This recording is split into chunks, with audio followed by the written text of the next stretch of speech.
ఇవాళ మనం చందమామ కథల నుండి మరొక అట్టమీది బొమ్మ గురించి తెలుసుకుందాం. నల్ల త్రాచుపాములచే కనిపించినప్పటికీ భీముడు లెక్క చేయక బతికి బయటపడటం దుర్యోధనాదులకు చించుకున్నట్టయింది. వీడిని ఎలా నాశనం చేయటమా అనే సమస్య వేధింపసాగింది. అప్పుడు కౌరవపక్షానికి మొనగాళ్లైన దుర్యోధనుడు, శకుని, కర్ణుడు కలిసి తీవ్రంగా ఆలోచించారు. ఒకటి కాకుంటే మరొకటైనా ఫలించదా అని చెప్పి వారు లక్ష వ్యూహాలు పన్నుకొని కూర్చున్నారు. భీముడు తిండిపోతు అని, వానికి లడ్డూలు ఇష్టమని తెలిసి విషపు లడ్డూలు ప్రత్యేకించి తయారు చేయించారు. వీటితోనూ మరికొన్ని అపురూపమైన భక్ష్యాలతోనూ గంగ ఒడ్డున వారు గొప్ప విందు ఏర్పాటు చేశారు. అక్కడ వారందరూ ఆటలాడినంతసేపు ఆడి విందు ప్రారంభించారు.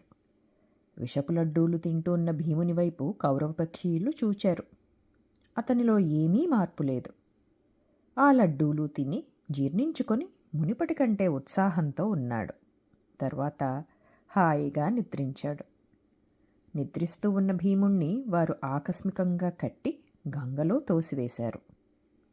ఇప్పుడు భీముడు గంగలో పడిన చోటునకు అడుగున సూది మొనలు గల అనేకమైన త్రిశూలాలు అమర్చి ఉన్నాయి.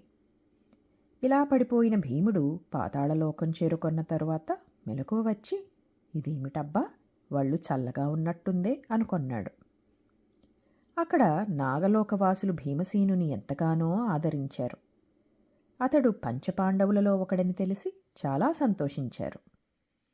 వారు ఇచ్చిన సిద్ధరసం సేవించగానే భీమునికి 1000 ఏనుగుల బలం వచ్చింది.